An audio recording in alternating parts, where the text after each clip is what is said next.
Hi hello welcome. ఈ వీడియోలో మనం స్టేట్మెంట్స్ అండ్ లూప్స్ గురించి డిస్కస్ చేసుకుందాం. జావా స్క్రిప్ట్లో కండిషనల్ స్టేట్మెంట్స్ని డెసిషన్ మేకింగ్కి యూజ్ చేస్తాం. Like if condition, else, else if, switch cases. ఇవి ఏ బ్లాక్ ఆఫ్ కోడ్ ఎగ్జిక్యూట్ అవ్వాలని డిసైడ్ చేస్తాయి. And we have loops like while, for. వీటిని రిపీటెడ్ కోడ్ని రాయడానికి యూజ్ చేస్తాం. ఈ వీడియోలో కండిషనల్ స్టేట్మెంట్స్ టైప్స్ అండ్ వాటి యొక్క differences and while loop, for loop ఇవి ఎక్కడ యూజ్ చేస్తాం, వీటి డిఫరెన్సెస్ ఏంటి, ఇవన్నీ డిస్కస్ చేసుకుందాం. ఫర్ ఎగ్జాంపుల్, ఇది మన code line by line execute అవుతుంది. దీంట్లో ఒక సెక్షన్ ఆర్ ఒక బ్లాక్ ఆఫ్ కోడ్ ఎగ్జిక్యూట్ అవ్వాలా వద్దా అనే దానికోసం ఇఫ్ కండిషన్ ని యూజ్ చేస్తాం. If this condition is true, ఈ బ్లాక్ ఆఫ్ కోడ్ ఎగ్జిక్యూట్ అవుతుంది and the execution continuous for remaining code. If this condition is falls, అప్పుడు ఈ బ్లాక్ ఆఫ్ కోడ్ ఎగ్జిక్యూట్ అవ్వదు and the execution continuous for the remaining code. ఇక్కడ ఈ if కండిషన్లో only one possibility ఉంది. If condition true అయితే ఈ code execute అవుతుంది, ఫాల్స్ అయితే ఎగ్జిక్యూట్ అవ్వదు. అలా కాకుండా ఇంకొక ఆల్టర్నేట్ వే, లైక్ ఈ ఇఫ్ కండిషన్ ఫాల్స్ అయితే other black of code execute అవ్వాలి, దట్ ఈస్ ఎల్స్ కండిషన్. ఇక్కడ ఈ ఇఫ్ కండిషన్ ఫాల్స్ అయితే ఈ ఎల్స్ కండిషన్ ఎగ్జిక్యూట్ అవుతుంది. ఆఫ్టర్ దట్ రిమైనింగ్ కోడ్ కి ఎగ్జిక్యూషన్ కంటిన్యూ అవుతుంది. ఇక్కడ టూ పాసిబిలిటీస్ ఉన్నాయి. ఫస్ట్, ఎగ్జిక్యూషన్ ఈ ఇఫ్ కండిషన్ దగ్గరికి వస్తుంది. ఇక్కడ ఈ కండిషన్ ట్రూ అయితే ఈ కోడ్ ఎగ్జిక్యూట్ అవుతుంది. దాని తర్వాత రిమైనింగ్ కోడ్ అనేది ఎగ్జిక్యూట్ అవుతుంది. ఈ కేసులో ఈ ఎల్స్ కండిషన్లోకి ఎగ్జిక్యూషన్ వెళ్ళదు. అలా కాకుండా ఇఫ్ కండిషన్ ఫాల్స్ అయితే ఇఫ్ బ్లాక్ కోడ్ ఎగ్జిక్యూట్ అవ్వదు అండ్ ఎగ్జిక్యూషన్ ఎల్స్ బ్లాక్లోకి వెళ్తుంది అండ్ ఈ ఎల్స్ బ్లాక్లో ఉన్న కోడ్ ఎగ్జిక్యూట్ అవుతుంది. ఆఫ్టర్ దట్ రిమైనింగ్ కోడ్ అనేది ఎగ్జిక్యూట్ అవుతుంది. దీన్ని కోడ్లో చూద్దాం. ఇక్కడ ఒక వేరియబుల్ క్రియేట్ చేద్దాం. Let animal equal to bird and ఒక కండిషన్ రాద్దాం. If animal is a bird, then we will print this console, it can fly. And లాస్ట్లో ఇంకో కన్సోల్ రాద్దాం, ఎండ్. సో ఇక్కడ ఇఫ్ కండిషన్ అనేది ట్రూ, సో ఇఫ్ బ్లాక్లో ఉన్న ఈ కన్సోల్ రన్ అవుతుంది, రన్ అయ్యి ప్రింట్ అవుతుంది. అండ్ ఈ లాస్ట్లో ఉన్న ఈ కన్సోల్ కూడా ప్రింట్ అవుతుంది. టూ కన్సోల్స్ ప్రింట్ అయినాయి. ఇఫ్ ఇక్కడ యానిమల్ బర్డ్ కాకుండా ఎలిఫెంట్ అని ఉంటే ఓన్లీ ఈ ఎండ్ కన్సోల్ ఒకటే ప్రింట్ అయింది. ఇక్కడ this if condition is false, so if block code execute అవ్వదు. ఇఫ్ ఈ కండిషన్ ఫాల్స్ అయితే వేరే alternate block of code execute అవ్వటానికి ఎల్స్ బ్లాక్ రాస్తాం. దీంట్లో ఈ కన్సోల్ రాద్దాం, ఇట్ కెనాట్ ఫ్లై. ఈ ఇఫ్ కండిషన్ చెక్ అవుతుంది, ఇది ఫాల్స్ కదా, సో ఎగ్జిక్యూషన్ ఎల్స్ బ్లాక్లో ఉన్న ఈ కన్సోల్ దగ్గరికి వచ్చి ఈ కన్సోల్ ప్రింట్ అవుతుంది అండ్ లాస్ట్లో ఉన్న ఈ కన్సోల్ కూడా ప్రింట్ అవుతుంది.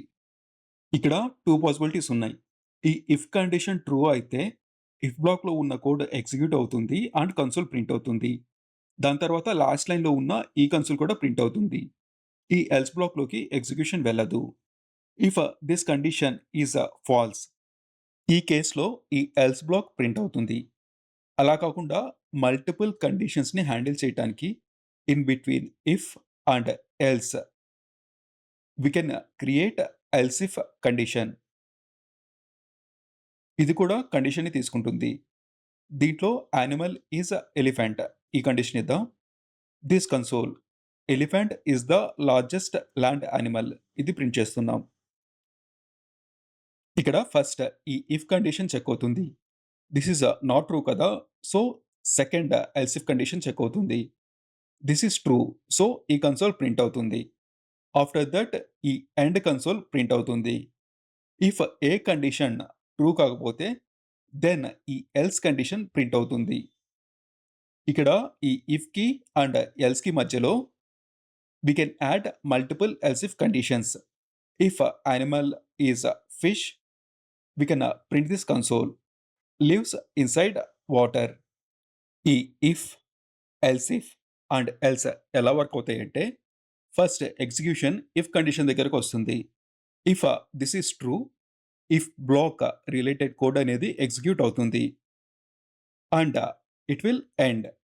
ఇక్కడ ఇఫ్ కండిషన్ ఫాల్స్ అయితే ఇన్ దట్ కేస్ ఈ if block related code execute అవ్వదు అండ్ ఎగ్జిక్యూషన్ విల్ ఎండ్. అలా కాకుండా ఎల్స్ బ్లాక్ ఉంటే ఈ ఎల్స్ బ్లాక్‌లో ఉన్న కోడ్ అనేది ఎగ్జిక్యూట్ అవుతుంది. And the execution will end. In between if and else we can write else if conditions. ఇక్కడ ఇఫ్ కండిషన్ ఫాల్స్ అయితే దెన్ ఈ ఎల్స్ ఇఫ్ కండిషన్ చెక్ అవుతుంది. ఇఫ్ దిస్ ఈస్ ట్రూ ఈ else if related code అనేది execute అవుతుంది. And else బ్లాక్‌లో execution వెళ్ళదు. Else if block execute అయ్యి ఇట్ విల్ ఎండ్.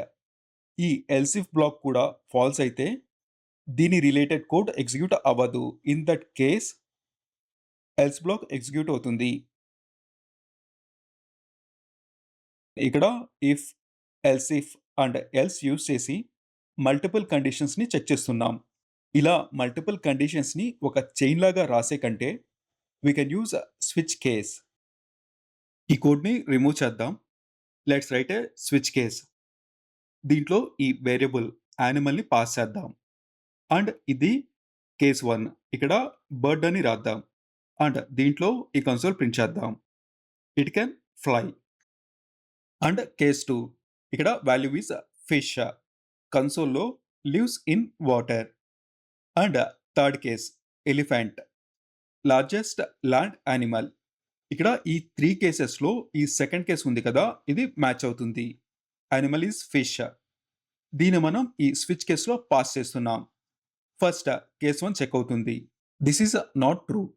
ఇక్కడ కేస్ 1లో ఈ ఫిష్ వాల్యూని ఈ కేస్‌తో బర్డ్‌తో క్రాస్ చెక్ చేసుకుంటుంది.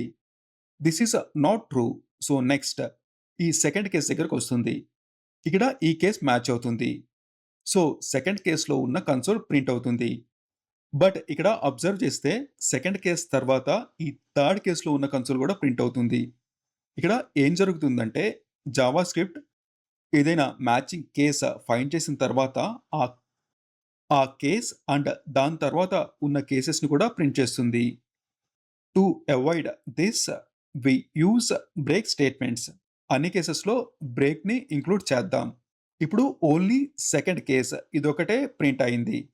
ఇక్కడ బ్రేక్ ఎలా వర్క్ అవుతుందంటే ఈ కన్సోల్ ప్రింట్ అయిన తర్వాత ఎగ్జిక్యూషన్ ఈ బ్రేక్ దగ్గరికి వచ్చినప్పుడు బికాస్ ఆఫ్ బ్రేక్ ఎగ్జిక్యూషన్ ఈ స్విచ్ కేస్ బయటకి జంప్ అవుతుంది. ఇఫ్ బయట వేరే కన్సోల్ ఉంటే ఇట్ విల్ బి ప్రింటెడ్. ఇక్కడ స్విచ్ కేస్ ఎగ్జిక్యూట్ అవుతుంది అండ్ ఈ కేస్ మ్యాచ్ అవుతుంది. ఈ కన్సోల్ ప్రింట్ అయిన తర్వాత ఎగ్జిక్యూషన్ ఇక్కడికి వచ్చిన తర్వాత బ్రేక్ ఎగ్జిక్యూషన్‌ని ఈ స్విచ్ కేస్ బయటకి పంపిస్తుంది. అండ్ ఆఫ్టర్ దట్ ఇక్కడ లాస్ట్‌లో ఉన్న ఈ కన్సోల్ ప్రింట్ అవుతుంది. ఇఫ్ ఇక్కడ ఏ కేస్ మ్యాచ్ అవ్వకపోతే నథింగ్ ఈస్ ప్రింటింగ్ కదా! సో ఎలాగైతే ఇఫ్ ఎల్స్‌లో ఎల్స్ ఎలా ఉందో ఏ కండిషన్ మ్యాచ్ అవ్వకపోతే ఎల్స్ బ్లాక్ ఎగ్జిక్యూట్ అవుతుంది కదా! అలాగే ఇక్కడ డిఫాల్ట్ అని ఒక కేస్ రాయొచ్చు. ఇక్కడ ఏ కేస్ మ్యాచ్ అవ్వకపోతే ఈ డిఫాల్ట్‌లో ఉన్న కన్సోల్ ప్రింట్ అవుతుంది. మల్టిపుల్ కండిషన్స్ రాయటానికి ఇఫ్ ఎల్స్ ఇఫ్ వీటిని యూజ్ చేసే కంటే switch case with break statements use చేయటం బెటర్. స్విచ్ కేస్ అనేది బెటర్ పెర్ఫార్మన్స్‌ని ప్రొవైడ్ చేస్తుంది. Compared to multiple else if else conditions. But switch కేస్‌తో ఓన్లీ కేసెస్‌ని మ్యాచ్ చేయగలం. అంటే ఫర్ ఎగ్జాంపుల్ ఇక్కడ బర్డ్ ఉంటే ఈ ఫస్ట్ కేస్ ఎగ్జిక్యూట్ అవుతుంది కదా! ఇఫ్ మనం ఇక్కడ ఒక కండిషన్ రాస్తే if animal triple equal to bird. ఇలాంటి కండిషన్స్‌ని స్విచ్ కేస్‌లో చెక్ చేయలేం. ఇక్కడ చూడండి డిఫాల్ట్ బ్లాక్ ఎగ్జిక్యూట్ అయింది. ఇలాంటి కండిషన్స్‌ని స్విచ్ కేస్‌లో చెక్ చేయలేం. ఇఫ్ అలాంటి సిట్యుయేషన్స్ ఉంటే ఇన్ దట్ కేస్ మనం ఇఫ్ ఎల్స్ ఇఫ్ ఈ కండిషన్ స్టేట్మెంట్స్‌ని యూజ్ చేయాలి. Next loops. లూప్స్‌ని మనం కోడ్‌ని రిపీట్ చేయడానికి యూజ్ చేస్తాం. ఫర్ ఎగ్జాంపుల్ ఇదొక బ్లాక్ ఆఫ్ కోడ్. ఈ కోడ్ మళ్ళీ మళ్ళీ రిపీట్ అవుతుంది. సేమ్ కోడ్ ఇక్కడ ఇలా రిపీట్ అయ్యే కోడ్‌ని ఒకేసారి రాసి మల్టిపుల్ టైమ్స్ రన్ చేయొచ్చు విత్ లూప్స్. ఫర్ ఎగ్జాంపుల్ ఒక వేరియబుల్ ఉంది. Let episode is equal to 1. దీన్ని కన్సోల్ చేద్దాం. ఎపిసోడ్ అండ్ దీని వాల్యూ ఇక్కడ ఎపిసోడ్ వేరియబుల్‌లో ఉంది. సో, ఎపిసోడ్ 1 ప్రింట్ అయింది. ఇలాగే 10 ఎపిసోడ్స్‌ని ప్రింట్ చేయాలి. సో, ఇంకొక variable let episode 2 is equal to 2 and let episode 3 is equal to 3. ఇది ఎపిసోడ్ 2 అండ్ ఎపిసోడ్ 3. ఇక్కడ 3 ఎపిసోడ్స్ ప్రింట్ అయినాయి. ఇలాగా మల్టిపుల్ 20, 30, 40 మల్టిపుల్ ఎపిసోడ్స్‌ని ప్రింట్ చేయాలంటే సేమ్ కోడ్‌ని రిపీట్ చేస్తూ ఉండాలి. దీన్ని అవాయిడ్ చేయటానికి వి కెన్ యూజ్ లూప్స్. ఈ వేరియబుల్స్‌ని రిమూవ్ చేద్దాం. అండ్ ఒక ఫర్ లూప్ రాద్దాం. Let's remove this consoles and okay console రాద్దాం. దీన్ని ఈ ఫర్ లూప్ లోపలికి మూవ్ చేద్దాం. అండ్ ఇక్కడ వేరియబుల్ డిక్లరేషన్ ఉంది కదా! Let episode is equal to 1. దీన్ని ఇక్కడ ఈ ఫర్ లూప్ లోపల రాయొచ్చు.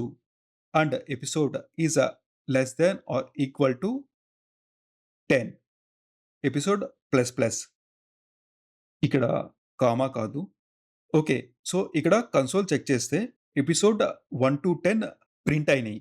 So, by using for loop ఇక్కడ ఈ కన్సోల్‌ని 10 టైమ్స్ ప్రింట్ చేశాం. టిల్ ఈ కండిషన్ ఫెయిల్ అయ్యేంత వరకు. ఈ ఫర్ లూప్ ఎలా వర్క్ అవుతుందంటే ఫస్ట్ టైమ్ లూప్ రన్ అయినప్పుడు ఇనీషియల్‌గా ఈ వేరియబుల్‌కి వాల్యూ 1 అనేది అసైన్ అవుతుంది. ఇది ఫస్ట్ టైమ్ లూప్ ఇటరేట్ అయినప్పుడు జరుగుతుంది. Only once. దాని తర్వాత ఈ కండిషన్ చెక్ అవుతుంది. Episode is less than or equal to 10. Episode అనేది 1. 1 ఈజ్ లెస్ దాన్ 10 కదా! So, it will be true. ఈ కండిషన్ చెక్ అయిన తర్వాత ఈ కన్సోల్ ప్రింట్ అవుతుంది. After printing this console episode plus plus increment జరుగుతుంది. సో, ఎపిసోడ్ వాల్యూ ఇప్పుడు 2 అవుతుంది. అండ్ సెకండ్ ఇటరేషన్‌కి అగైన్ ఈ కండిషన్ చెక్ అవుతుంది. 2 is less than 10 and episode 2 print అవుతుంది. After that episode plus plus. ఇలాగా ఈ ఎపిసోడ్ వాల్యూ 10 అయ్యేంత వరకు లూప్ రన్ అవుతుంది. 10 తర్వాత ఎపిసోడ్ వాల్యూ 11 అయినప్పుడు ఈ కండిషన్ ఫాల్స్ అవుతుంది. And the execution will come out of the for loop. ఇలాగా రిపీటెడ్ కోడ్‌ని రన్ చేయటానికి వైల్ లూప్‌ని కూడా యూజ్ చేస్తాం. ఈ వైల్ లూప్‌లో కూడా ఒక కన్సోల్ ప్రింట్ చేద్దాం. ఇక్కడ ఎపిసోడ్ కాదు చాప్టర్ అనిద్దాం. And will print chapter. ఇక్కడ ఒక వేరియబుల్ క్రియేట్ చేద్దాం.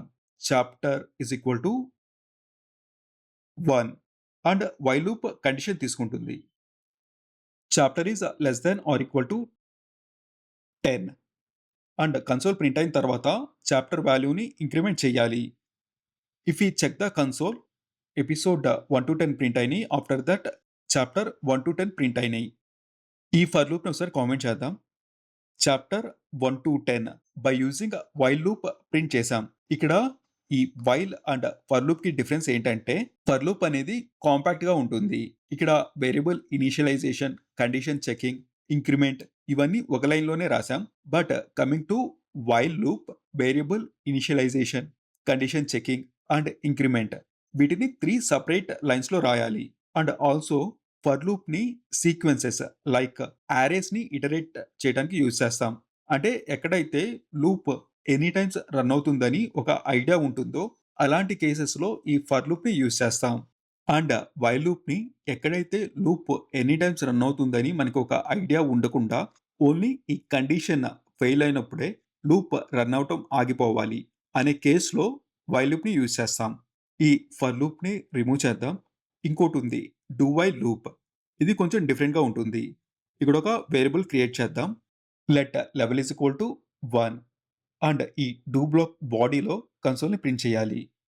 Level and we will print the level variable. దీని తర్వాత లెవెల్ ప్లస్ ప్లస్ అండ్ ఈ డూ వైల్ కండిషన్ తీసుకుంటుంది. Level is less than or equal to 10. If you check the console chapter 1-10 print అయినాయి. And also level 1-10 కూడా print అయినాయి. ఇక్కడ while and do వైల్‌కి difference ఏంటంటే ఇఫ్ ఇక్కడ ఈ కండిషన్‌ని చేంజ్ చేద్దాం. Less than or equal to దీన్ని తీసేసి గ్రేటర్ థాన్ సింబల్ పెట్టాం.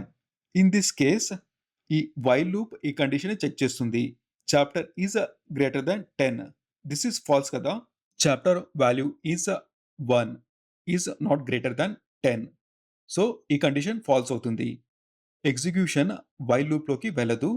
But coming to the do while loop, ఇక్కడ ఫస్ట్ ఎగ్జిక్యూషన్ ఈ డూ బ్లాక్లోకి వెళ్తుంది, వెళ్ళి ఈ కన్సోల్ని ప్రింట్ చేస్తుంది. తర్వాత లెవెల్ ప్లస్ ప్లస్ ఇంక్రిమెంట్ జరుగుతుంది. ఇఫ్ ఈ console this level value we get 2. దాని తర్వాత ఈ కండిషన్ చెక్ అవుతుంది. 2 ఈజ్ గ్రేటర్ దాన్ 10. ఈ కండిషన్ ఫాల్స్ కదా, సో లూప్ రన్ అవ్వదు. ఇక్కడ డూ వైల్ లూప్లో ఏంటంటే కండిషన్ ట్రూ ఆర్ ఫాల్స్ ఏదైనా సరే ఇనిషియల్గా 1 టైం లూప్ అనేది రన్ అవుతుంది. నెక్స్ట్ వీడియోలో మనం break, continue, return, throw error వీటి గురించి డిస్కస్ చేసుకుందాం. ఇవన్నీ jump statements. Thank you for watching. ఈ వీడియో ద్వారా if you learn something then support us by liking the video. ఇలాంటి కాన్సెప్ట్ డ్రివెన్ టెక్నాలజీ వీడియోస్ కోసం సబ్స్క్రైబ్ టు దిస్ ఛానల్.